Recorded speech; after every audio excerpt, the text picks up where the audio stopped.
बिस्मिल्लाहिर्रहमानिर्रहीम। अस्सलामुअलैकुम वरहमतुल्लाहि वबरकातुहू। उम्मीद करती हूँ जनाब आप खैरियत से होंगे। अल्लाह ताला आपको खुश और आबाद रखे। आज मैं आपके लिए लेके आई हूँ कराची सुपर हाईवे की बहुत ही फेमस, बहुत ही महंगे दामों, बहुत ही शौक़ से खाए जाने वाली कढ़ाई, बीफ शैनवारी कढ़ाई, जो कि बहुत ही लजीज होती है, बहुत कम मसालों में बनती है, बहुत ही लाजवाब जायके के साथ होती है। तो चलिए जनाब स्टार्ट करते हैं। आज हम शैनवारी कढ़ाई बनाते भी हैं, दिखाते भी हैं और आपको बताते भी हैं कि ये कैसे बनेगी। बिस्मिल्लाहिर्रहमानिर्रहीम। शुरू करते हैं अल्लाह के पाक नाम से जो बड़ा ही मेहरबान नहायत रहम फरमाने वाला है। तो यहाँ पे जनाब हमने ले ली है कढ़ाई और कढ़ाई में हमने डाल लिया है 1 कप ऑयल। फ़िलहाल हम 1 कप डालेंगे, अगर हमें कम लगेगा तो हम और डाल देंगे ऑयल। सबसे पहले इसमें जाएगा 2 टेबलस्पून भर के लहसुन अदरक फ्रेश वाला जो कूटा हुआ है, अभी हमने कूटा है। बिस्मिल्लाहिर्रहमानिर्रहीम। इसको हम थोड़ा सा फ्राई कर लेंगे। इसी के साथ ही हमने ऑयल और लहसुन अदरक के साथ हमने गोश्त की करनी है बुनाई दिल खोल के, बहुत ही आराम से, क्योंकि जो शैनवारी कढ़ाई होती है ना, उसकी मेन जो मतलब कि एक खासियत होती है ना, वो उसकी होती है बुनाई। तो लहसुन अदरक को थोड़ा सा हम पहले कर लेते हैं फ्राई हल्का सा, इसके बाद हम इसमें डालेंगे गोश्त। तो यहाँ पे जनाब आप देख सकते हैं लहसुन अदरक की बड़ी प्यारी सी खुशबू आने लगी, लाइट सा गोल्डन कलर हो चुका है। अब हमने क्या डालना है, यहाँ पे ले लिया है हमने बीफ की मैंने छोटी छोटी बोटियाँ कर ली हैं और इसमें मैंने 2 से 3 अदद हड्डी वाला बोटी भी डाली है। तो बहुत ही अच्छी तरह नीट एंड क्लियर मैंने इसको कर लिया है। अब हम इसको इसमें डालेंगे। यहाँ पे हम अच्छी तरह इसको हिलाएंगे और इसकी हमने करनी है बिल्कुल आराम से बुनाई। तकरीबन 10 से 15 मिनट तक हमने इसकी बुनाई करनी है, यानी कि 15 मिनट तक इसकी बुनाई होगी। जब इसका कलर लाइट गोल्डन हो जाएगा तो फिर इसमें और कुछ डलेगा, लेकिन पहले हम इसकी बुनाई करेंगे ज़रा दिल खोल के। तो बहुत ही मज़ेदार सी आज शैनवारी बीफ बनने वाली है। बहुत फेमस कढ़ाई है ये कराची की, बहुत ही दूर दूर से लोग हाईवे सुपर हाईवे पे खाने के लिए जाते हैं। बहुत मांग है इसकी। ये दुम्बे के गोश्त में भी बनती है, चिकन में भी बनती है और बीफ में भी, लेकिन सबसे ज़्यादा बीफ और दुम्बे के गोश्त की फेमस कढ़ाई है ये शैनवारी। तो इसको हम जो है दरमियानी आंच पे तकरीबन 10 से 15 मिनट तक भूनेंगे, जब तक इसका कलर लाइट गोल्डन नहीं हो जाता गोश्त का। तकरीबन इसका दौरानिया 10 से 15 मिनट है, इससे ज़्यादा 20 मिनट भी हम इसको भून सकते हैं, ताकि गोश्त का अभी भूनते हुए गोश्त पानी छोड़ेगा, वो भी हमने इसका ड्राई करना है। फिर जाके इसमें इसकी बुनाई में ही गोश्त इतना अच्छा टेंडर हो जाता है कि इसमें इतना ज़्यादा पानी डालने की ज़रूरत नहीं पड़ती। तो इसकी हम बुनाई जो है जारी है। तो यहाँ पे जनाब आप देख सकते हैं गोश्त ने पानी भी छोड़ दिया था। मुझे इसको भूनते हुए तकरीबन 10 से 12 मिनट हो चुके हैं, लेकिन अभी मज़ीद इसकी बुनाई होगी। अभी हम इसमें सिर्फ ओनली नमक शामिल करेंगे, 1 टीस्पून, इससे ज़्यादा नहीं शामिल करना। नमक शैनवारी में कम ही होता है, तो 1 टीस्पून ही टोटल इसमें नमक जाएगा। अब इसकी दोबारा से जो है इसकी बुनाई शुरू हो जाएगी और अभी मज़ीद इसकी 20 मिनट तक हम बुनाई करेंगे। तकरीबन 12 मिनट हो चुके हैं, 6 मिनट तक हम और बुनाई करेंगे इसकी। तो यहाँ पे जनाब आप देख सकते हैं मैंने इसकी इतनी बुनाई हो चुकी है, 20 मिनट से भी ज़्यादा इसकी बुनाई हो चुकी है। देखिए जो गोश्त का कलर है वो बिल्कुल चेंज हो चुका है, देखिए गोल्डन कलर हो चुका है इसका। बहुत ही जगह से तो ये बिल्कुल जो है फ्राई हो चुका है।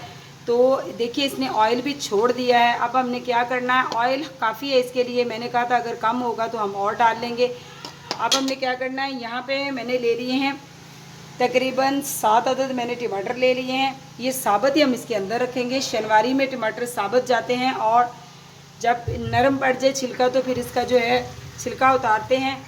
ऐसे हम टमाटरों को रख देंगे इसके अंदर। बिस्मिल्लाहिर्रहमानिर्रहीम। चम्मच को हम साइड पे निकाल लेंगे और अब हमने क्या करना है, इसके अंदर हमने डालना है पानी। पानी हमने इसके अंदर इतना शामिल करना है बिस्मिल्लाहिर्रहमानिर्रहीम जिसमें गोश्त जो है अच्छी तरह यानी कि डिप हो जाए। तो ये देखिए मैंने बहुत ज़्यादा पानी नहीं डाला, इसमें गोश्त जो है डिप हो जाए। अब हम इसके ऊपर रखेंगे ढक्कन और इसको पकाएंगे तब तक जब तक इसका पानी खुश्क नहीं हो जाता और गोश्त बहुत ही अच्छी तरह गल नहीं जाता। और उसके बाद हम टमाटर का छिलका भी उतार लेंगे। तो अभी मैं इसके ऊपर देती हूँ कवर और इसको इसका पानी खुश्क होने तक इसको पकाएंगे। तकरीबन 25 से 20 मिनट तक हम इसको पकाएंगे। तो बिस्मिल्लाहिर्रहमानिर्रहीम रहीम। तो यहाँ पे हम देखते हैं कि हमारी कढ़ाई जो है कहाँ तक पहुँची है। तो माशाल्लाह अल्हम्दुलिल्लाह जनाब देखिए इसका पानी जो है जो हमने इसमें डाला था वो खुश्क हो चुका है। अब हमने क्या करना है, सबसे पहले हमने क्या करना है, टमाटरों के छिलके अलहदा करने हैं। बिस्मिल्लाहिर्रहमानिर्रहीम। सारे टमाटरों के छिलके जो है हम अलहदा कर लेंगे और इसके बाद जो है हम इसमें इसकी भुनाई करेंगे दोबारा से टमाटरों के साथ, ताकि टमाटर अच्छी तरह इसमें मेल्ट हो जाएं। तो पहले मैं सारे ही छिलके जो है इसके टमाटर के उतार लेती हूँ। बहुत ही आसानी से इसके छिलके जो है उतर जाते हैं, क्योंकि बहुत ही ज़्यादा पक चुके हैं टमाटरों के छिलके हमारे सारे ही उतर चुके हैं। अब हमने क्या करना है, इन टमाटरों को इसी के अंदर हमने बिल्कुल जो है तोड़ देना है। बिल्कुल ऐसे हमने इसको इसके अंदर मेल्ट कर देना है। कढ़ाई इसी के अंदर थोड़ा इसका भी वो होगा, मतलब कि ग्रेवी सी हो जाएगी। तो इसको हमने टमाटरों को इसी के अंदर ही ऐसे करके मसल देना है। टमाटर बहुत ही अच्छी तरह गल चुके हैं। इसी के साथ हम इसमें शामिल करेंगे ये कढ़ाई बहुत ही कम मसालों में बनती है। आपको पता है मैंने इसमें ओनली सिर्फ नमक डाला था और मैंने इसमें कुछ भी नहीं डाला था। तो अब इसमें क्या जाएगा, इसमें सिर्फ जाएगा काली मिर्च जाएगी। तो काली मिर्च हम कितनी डालेंगे, 1 टीस्पून ही हम काली मिर्च यहाँ पे डालेंगे। बहुत ज़्यादा भर के नहीं डालिएगा। बिस्मिल्लाहिर्रहमानिर्रहीम। तो 1 टीस्पून ही मैंने काली मिर्च डाल दी है। मुझे ज़ीरा भुना कुटा हुआ बहुत पसंद है, तो मैं हाफ़ टी स्पून इसमें भुना कुटा हुआ ज़ीरा भी डालूँगी। लेकिन आपका दिल करे तो आप स्किप भी कर सकते हैं, लेकिन इसकी खुशबू बहुत अच्छी आती है। तो इसी के साथ हम इसकी थोड़ी सी बुनाई कर लेंगे, ताकि टमाटर भी हमारे अच्छी तरह मेल्ट हो जाएं। तो यहाँ पे जनाब आप देख सकते हैं माशाल्लाह, देखिए टमाटर बिल्कुल भी नज़र नहीं आ रहे और इसकी बहुत ही अच्छी तरह बुनाई हो चुकी है। अब हमने इसमें क्या डालना है, यहाँ पे हम इसमें दही शामिल करेंगे। तकरीबन 1 पाव हम दही शामिल करेंगे। बिस्मिल्लाहिर्रहमान। दही मैंने इसमें डाल दिया है। दही को भी अच्छी तरह हम इसमें गोश्त को भून लेंगे दही के अंदर। और हमारी कढ़ाई जो है बिल्कुल शनवारी कढ़ाई बहुत ही लाजवाब जायके के साथ जो है मुकम्मल हो रही है। बिल्कुल मुकम्मल होने पे है। सिर्फ दही को हमने 1 मिनट तक भूनना है, ताकि दही मेल्ट हो जाए। और इसकी करते हैं मज़ेदार सी खूबसूरत सी, जो इसको 4 चांद लगा देगी, हम ऐसी इसकी करेंगे गार्निश। तो जिसको देखते ही खाने को दिल करे। तो दही भी देखिए बहुत हद तक जो है मेल्ट हो चुका है।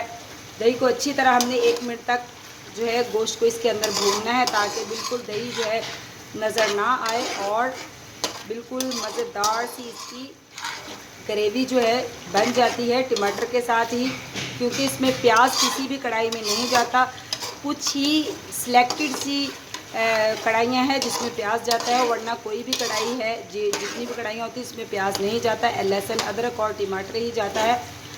तो यहाँ पे आप देख सकते हैं, देखिए दही भी बिल्कुल गायब हो चुका है और ऑयल बिल्कुल जो है ऊपर आ चुका है।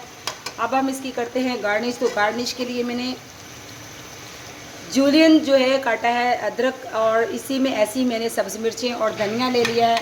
अब हम सबसे पहले इसमें सब्ज़ी मिर्च शामिल करेंगे। बिस्मिल्लाहिर्रहमानिर्रहीम। तो जनाब आपने भी ये मज़ेदार सी बहुत ही लाजवाब सी जो है कढ़ाई ज़रूर बनानी है।